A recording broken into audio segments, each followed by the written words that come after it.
Hi guys, ඉතින් සාදරයෙන් පිළිගන්නවා තවත් මාකට් ඇනලයිස් වීඩියෝ එකකට. ඉතින් අද මම බලන්නේ බ්‍රිටිෂ් පවුන්ඩ් chart එක. ඉතින් දැනට මම මේ ලෝඩ් කරලා තියෙන කැන්ඩල්ස්ටික් chart එක විතරයි. ඉතින් ඒකෙදි බලන්න දැන් ඔයගොල්ලන්ට පේනවා මාකට් එක අප් ට්‍රෙන්ඩ් එකකට ගිහිලා තියෙනවා. දැන් මාකට් එක පොඩි රිජෙක්ෂන් එකක් දෙනවා, රීටෙස්ට් එකක් දෙනවා මාකට් එක පහළට. ඉතින් අපි බලමු ඕඩර් ෆ්ලෝ යූස් කරලා අපිට කොච්චර මේ කැන්ඩල්ස්ටික් රීඩ් කරගන්න පුළුවන්ද, අපිට තියෙන ඔපචුනිටිස් කොහොමද අපි හොයාගන්නේ, සහ ඒ වගේම අපි ප්‍රොෆිට් එකක් ගන්න කොහොමද කියලා තමයි මම අද පෙන්නන්නේ.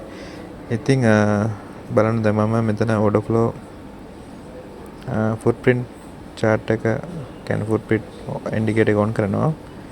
එතකොට අපිට පේනවා මේ කැන්ඩල් එක හොඳ ඇග්‍රෙසිව් විදිහට උඩට ගිහිල්ලා තියෙනවා. ඒ කියන්නේ බොලිෂ් විදිහට ගිහිල්ලා තියෙනවා. සාමාන්‍යයෙන් දැන් අපි මේක normal candlestick එක විතරක් බැලුවොත් එහෙම අපිට මේක හොයන්න බෑ කොහෙද බයස් ලා ඉන්නේ, සෙලර්ස් ලා ඉන්නේ කොහෙද, ඉන්බැලන්ස් එකක් තියෙනවා නම් කොහොමද වෙලා තියෙන්නේ. ඉතින් මේ කිසිම අයිඩියා එකක් ගන්න බෑ normal candlestick එක බලලා. ඉතින් අපි ඒකට ෆුට්ප්‍රින්ට් එක ඔන් කරාම අපිට පේනවා කොහෙද බයස් ලා ඉන්නේ, කොහෙද සෙලර්ස් ලා ඉන්නේ, කොහෙද ඉන්බැලන්ස් එකක් තියෙන්නේ. ඉතින් ඒ වගේ ලොකු ඩේටා ප්‍රමාණයක් අපිට බලා ගන්න පුළුවන් මෙතනින්. ඉතින් දැන් අපි සාමාන්‍යයෙන් මේක බලනකොට කැන්ඩල් එකේ මැද හරියේ අපිට පේනවා මෙතන 658ක ලොකු බයින් ඕඩර් එකක් තියෙනවා මේ ඒරියා එකේ. මේ කියන්නේ සාමාන්‍යයෙන් අපි හිතන් normal අපි SMC වලින් ගත්තොත් එහෙම ඕඩර් බ්ලොක් එකක් කියලා කියන්නේ ඕඩර් මේ fair value gap එකක් තියෙනවා. ඒකේ ඕඩර්ස් පටන් ගන්න තැන ලොකුම ඕඩර් එක තමයි මේ අපිට පේන්නේ 1.34 බිංදුව. එතකොට අපි දැනට මේ ඒරියා එක සිලෙක්ට් කරගෙන right 1.34 බිංදුව අපි පොඩි ටයිම් ෆ්‍රේම් එකකට ගිහිල්ලා බලමු එතන මොකක්ද වෙලා තියෙන්නේ කියලා. හරි, මේ තියෙන්නේ ඒ අපි මාක් කරගත්ත තැන. ඊට පස්සේ අපිට දැන් මෙතන පේනවා මාකට් එක කොහොමද එතන රියැක්ට් වෙලා තියෙන්නේ කියලා. right, එතකොට බලන්න මාකට් එක මේ වගේ මේ ඒරියා එකට ආවිල්ලා රිජෙක්ෂන් එකක් වෙලා දෙන උඩට. ඒ කියන්නේ ස්ට්‍රෝං විදියට මාකට් එක මේ ඒරියා එකෙන් උඩට රිජෙක්ට් වෙලා තියෙනවා.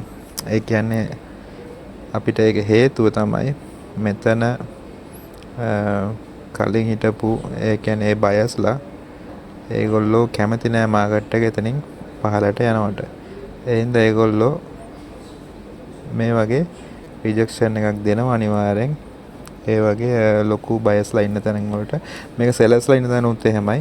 ඉතින් මේ වගේ ලොකු අයිඩියා එකක් ගන්න පුළුවන් අපිට ෆුට්ප්‍රින්ට් chart එක යූස් කරොත්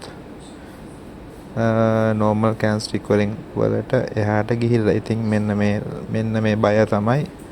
එතකොට අතන මේ රිජෙක්ෂන් එක දීලා මාකට් එක රිවර්ස් කරලා තියෙන්නේ මෙන්න මේ ඒරියා එක. එතකොට මේක මාකට් එක දිගටම උඩට යනවා කියලා අපිට කියන්න බෑ. ඒකට මෙතන ස්කැල්පින් කියන්නේ පොඩි ට්‍රේඩ් එක ඔපචුනිටි එකක් තියෙනවා මෙතන. ඉතින් මේ වගේ දවසට ගොඩක් අපිට බලා ගන්න පුළුවන් මේ වගේ තියෙන අවස්ථා. ඉතින් ඒකත් එක්ක දැන් අපි ඊළඟ දැන් මෙතන ඒ වොලියුම් එක අපි බැලුවා. ඊට පහළ තියෙනවා මේ කැන්ඩල් එක බලමු අපි. right, එතකොට මෙතන බලන්න පුළුවන් අපිට මෙන්න මේ ඒරියා එක. right, එක මම දැනට මෙහෙම සිලෙක්ට් කරගන්න. මෙතන 907ක් තියෙනවා. එතකොට මෙතන මේක ඇවිල්ලා දැන් මෙතන බයින් වොලියුම් එකත් ගොඩක් තියෙනවා. ඒ කියන්නේ මෙතන බයස්ලා ගොඩක් ඉන්නවා සෙලර්ස්ලාට සාපේක්ෂව. ඊට පස්සේ ඊළඟ කැන්ඩල් එකේ බයින් වොලියුම් එක ලොකු ප්‍රමාණයක් තියෙනවා. ඔයගොල්ලන්ට බලන්න පුළුවන් සාමාන්‍යයෙන් මේ දෙපැත්තේ තියෙන කැන්ඩල් උත් එක්ක මෙතන තියෙන බයින් වොලියුම් එක ලොකු වොලියුම් එකක් තියෙනවා. ඉතින් ඒ හින්දා අපි බලමු මාකට් එක දැන් පහළට ආවොත් මෙතනින් කොහොමද රිජෙක්ෂන් එක තියෙන්නේ කියලා. ඔයගොල්ලන්ට බලන්න පුළුවන් මේ ප්‍රයිස් එක 1.3.9.3.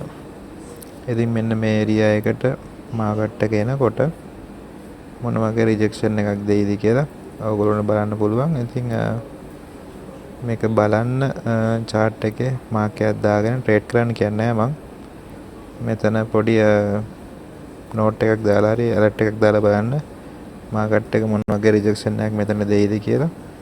ඉතින් අපි සාමාන්‍ය වොලියුම් ප්‍රොෆයිල් එක යූස් කරොත් එහෙම මේ ඒරියා එකේ එතකොට අපි බලමු මෙතන ඔයගොල්ලන්ට පේනවා ඒ වගේම අර මං මේ වගේම බයර්ස් ලා සෙලර්ස් ලා ඉන්නවා. මෙතන බයින් වොලියුම් එක සාමාන්‍යයෙන් වැඩි අර අනිත් තැන් වලට වඩා මේ ඒරියා එකේ. එතකොට දැන් මේක ඕවර්ලැප් වෙලා නැති හින්දා මේ කැනල් එක. එතකොට මේ වොලියුම් වලට වැඩ කරනවා වැඩි. මේ ගොඩක්ම ෆස්ට් ටයිම් තමයි බලන්නේ මේ වගේ ඕවර්ලැප් වෙච්ච තැන් වලදී අපි ඒ වොලියුම් එක එතන ට්‍රේඩ් කරන්න යන්නේ මේ වගේ සාමාන්‍යයෙන් අපි fair value gap කියන ඒ වගේ ඕවර්ලැප් වෙලා නැති කැනල් වල මේ වගේ ලොකු වොලියුම් එකක් තියෙන තැනකදී මාකට් එක එතනට රියැක්ට් කරන්න ලොකු chance එකක් තියෙනවා මාකට් එක ගියපු පැත්තටම. ඉතින් අපි බලමු මේක කොහොමද වෙන්නේ කියලා. ඔයගොල්ලෝ බලන්න 1.3.9.3. ඒතර මේ ඒරියා එක තමයි ඊළඟට තියෙන වොලියුම් එක වැඩිම තැන. ඉතින් මේ වගේ මේ ලොකු රේෂියෝ එකක් ගන්න බෑ මේකේ. මේ වගේ තැනකදී පිප්ස් 10ක් 15ක් වගේ පොඩි ප්‍රමාණයක රිජෙක්ෂන් එකක් මාකට් එකේ අනිවාර්යෙන් තියෙනවා මේ වගේ තැන්වලදී. ඉතින් thank you වීඩියෝ එක බලුවට. හිතනවා ඔයගොල්ලෝ දෙයක් ඉගෙන ගන්න නැති කියලා. ඉතින් like එකක් දාන්න, comment එකක් දාන්න, subscribe කරලා දාන්න. හරි අපි අලුත් වීඩියෝ එකකින් හම්බෙමු.